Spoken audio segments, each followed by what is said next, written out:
ఎవరు నెక్స్ట్? భారతదేశ చరిత్రలో ముఖ్యమంత్రిగా ఉండగా అరెస్ట్ చేయబడినటువంటి వ్యక్తి కేజ్రీవాల్, అరవింద్ కేజ్రీవాల్, ఢిల్లీ ముఖ్యమంత్రి. అయితే ఎవరైతే కేజ్రీవాల్ అవినీతికి వ్యతిరేకంగా ఉద్యమాన్ని ప్రారంభించి పోరాడి అన్నా హజారే నేతృత్వంలో జరిగినటువంటి పోరాటంలో కేజ్రీవాల్ ఉద్యోగానికి రిజైన్ చేసి వచ్చి ఆ పోరాటంలో ముందుండి నడిచి, అదేవిధంగా అవినీతికి వ్యతిరేకంగా మద్యపానానికి వ్యతిరేకంగా పోరాడినటువంటి వ్యక్తిగా ఉన్నటువంటి అరవింద్ కేజ్రీవాల్ అదే లిక్కర్ వ్యాపారంలో అవినీతికి పాల్పడ్డాడు అని చెప్పని ఆరోపణలతో అరెస్ట్ కాబడినటువంటి వ్యక్తి అరవింద్ కేజ్రీవాల్. సరే, అరవింద్ కేజ్రీవాల్కి సంబంధించి సౌత్ ఇండియా లిక్కర్ గ్రూపు చూసారా, మన ఆంధ్రప్రదేశ్ మన తెలంగాణలో ఉన్నటువంటి వీళ్ళు ఆ ఢిల్లీ వెళ్తే ఢిల్లీ ముఖ్యమంత్రిని కూడా లోపల వేయించేశారండి బాబు. వాళ్ళ వ్యాపారం ఏదో వాళ్ళు చేసుకునేవాళ్ళు, వీళ్ళు వెళ్ళారు వాళ్ళని వేసేసారు లోపల. అంటే వీళ్ళు వెళ్ళకపోతే ఆ రకమైనటువంటి పని జరిగేది కాదు. ఎక్కడైనా కిక్ బ్యాక్స్ ఇవ్వటంలో లేదా అవతల మనుషుల్ని చెడగొట్టడంలో, ఎవరైనా అక్కడ ఉన్నటువంటి వ్యక్తుల్ని మార్చటంలో, ఎంత మంచివాడినైనా చెడ్డవాడిని చేయటంలో, ఏదన్నా కానీ అలాంటి వాటిల్లో ఇక్కడ ఉన్నటువంటి రాజకీయ నాయకులకు ప్రత్యేక శిక్షణ, ప్రత్యేకమైనటువంటి ఇదైతే ఉంది అనేటువంటి అభిప్రాయం అయితే ఇప్పుడు ఎక్కువగా కలుగుతుంది. ఎందుకంటే మనోళ్ళు కాంట్రాక్టర్లు బయటికి వెళ్తే మనం చూద్దాం, అది కూడా కాంట్రాక్టర్లు బయటికి వెళ్తే కాంట్రాక్టర్లకి అవతల ఎవరికి ఏం కావాలో ముందు అది కొట్టేస్తారంట, కాంట్రాక్ట్ ఇచ్చేస్తారు. అసలు ఇదే పని అయిపోయింది. అంటే ఇది ఇప్పుడు నిన్న మేఘా ఏది ఎలక్ట్రల్ బాండ్స్, ఇట్లా ఏదన్నా చూడు, ముందు డబ్బులు కొట్టడం, పని తెచ్చుకోవటం, ఆ పని తర్వాత నాణ్యత ఉందా లేదా అనేది వ్యవహారం వేరు. అట్లాగే అరవింద్ కేజ్రీవాల్ విషయంలో కొత్త చర్చ కూడా జరుగుతుంది. అరవింద్ కేజ్రీవాల్ అరెస్టు, ఆయన అవునన్నా కాదన్నా ఆపు కనుక బాగా బలపడితే భవిష్యత్తులో 4-5 రాష్ట్రాల్లో వస్తే అతనికి ఒక మంచి పొజిషన్ వచ్చింది.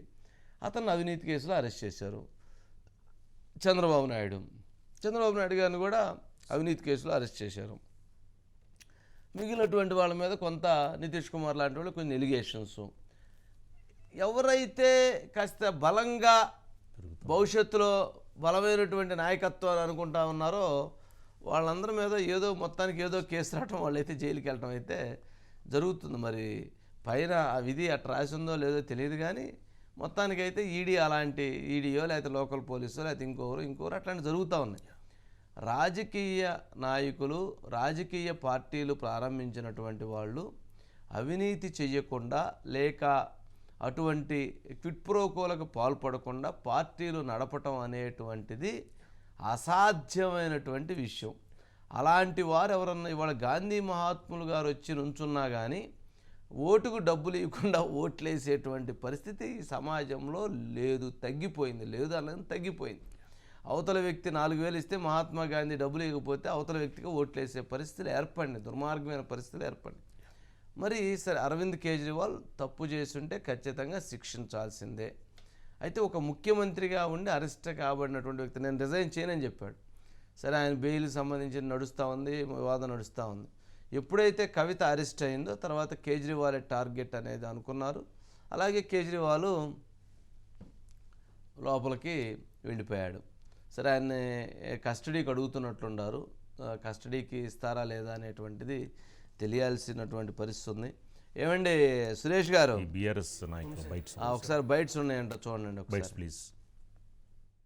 ఎప్పుడూ లేని విధంగా రాజకీయ కక్ష సాధింపులకి పెద్ద ఎత్తున పూనుకున్నారు. దాంట్లో భాగంగానే ఇవాళ మా కవితమ్మ అరెస్టు, దాంట్లో భాగంగా భారతదేశంలో ఉన్నటువంటి రీజనల్ పార్టీస్ని ఏ విధంగా బలహీన చేయాలనే దురుద్దేశం, బలహీనపరిచి సరెండర్ చేసుకోవడానికి జరుగుతున్నటువంటి ప్రయత్నాలు ఈ విధంగా జరుగుతున్నాయి. ఇప్పుడు రీజనల్గా జరిగిన ఈడీ రేడ్స్ అన్నింటినీ కూడా ఇప్పుడు నేషనల్ క్యాపిటల్కి తీసుకొచ్చారు.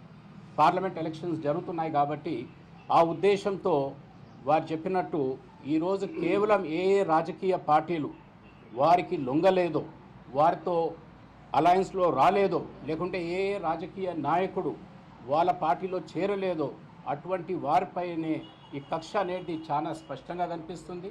కవిత గారి ఇష్యూకి వస్తే మనీ ట్రేల్ అనేది ఎక్కడ లేదు, ఆమెకు డబ్బు.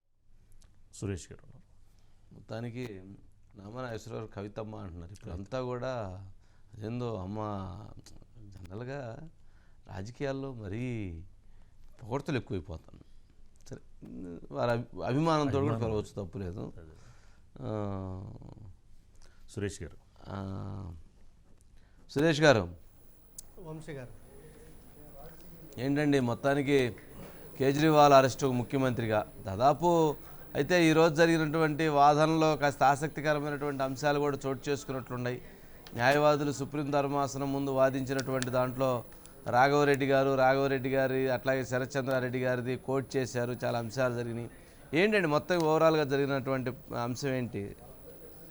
వంశీ గారు, ఇవాళ దాదాపు 2.5 గంటల పాటు వాదనలు అనేవి జరిగాయి. ఇటు పక్క అరవింద్ కేజ్రీవాల్ గారి తరఫున అభిషేక్ మను సింగ్ గారు, తర్వాత ఇంకొక ఇద్దరు విక్రమ్ చౌదరి గారు, తర్వాత రమేష్ గుప్తా గారు, ముగ్గురు సీనియర్ అడ్వకేట్లు మాట్లాడారు. అటు పక్కన ఈడీ తరఫున అడిషనల్ సొలిసిటర్ జనరల్ ఎస్వి రాజు గారు మాట్లాడారు. వంశీ గారు, అయితే ముందుగా అడిషనల్ సొలిసిటర్ అంటే మన ఈడీ తరఫున వాదనలు ఏంటంటే ప్రధానంగా ఏంటంటే ఈయన ఈ మొత్తం ఈ కుంభకోణంలో లేకపోతే ఢిల్లీ లిక్కర్ కేసు స్కామ్లో ప్రధాన కింగ్ పిన్ మన కేజ్రీవాల్ గారే.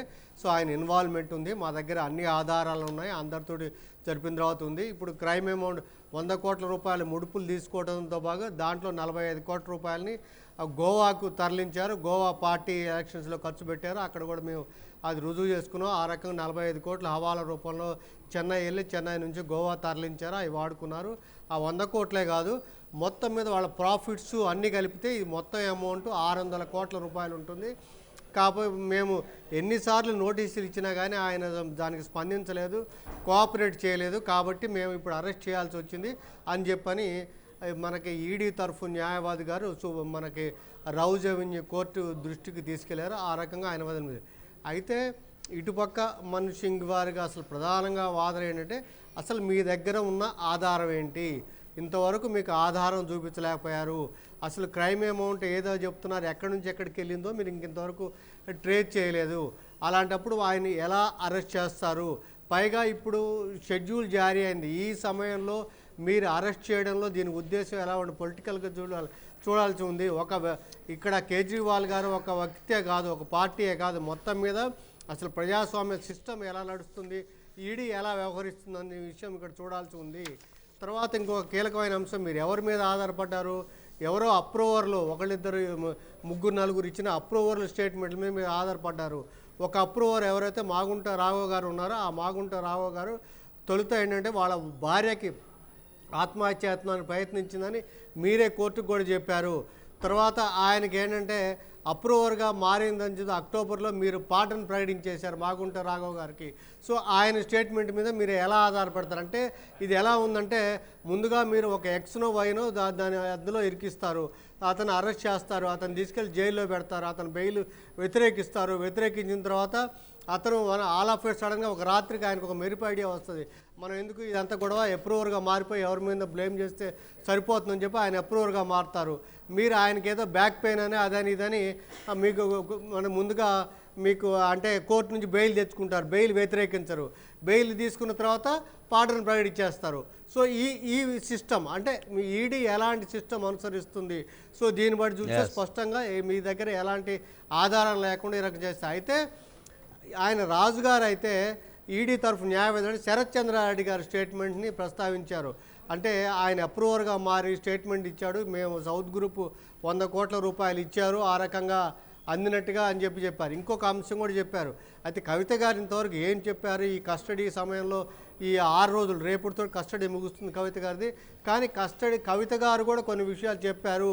సౌత్ గ్రూప్ నుంచి 100 కోట్లు వెళ్ళిన దాంట్లో చెప్పారు కాబట్టి మేము ఆయన అరెస్ట్ చేశాము కాబట్టి అని చెప్పి ఇరువైపుల వాదనలు 2.5 గంటల పై సాగిన తర్వాత ఇప్పుడు తీర్పును రిజర్వ్ చేశారు. ఇంక కొద్దిసేపటి తర్వాత ఆర్డర్ ఇచ్చే అవకాశం ఉంది. మొత్తం మీద ఈడీ కస్టడీకి ఇచ్చే ఇదే కనిపిస్తూ ఉంది మన వంశీ గారు. Okay, right.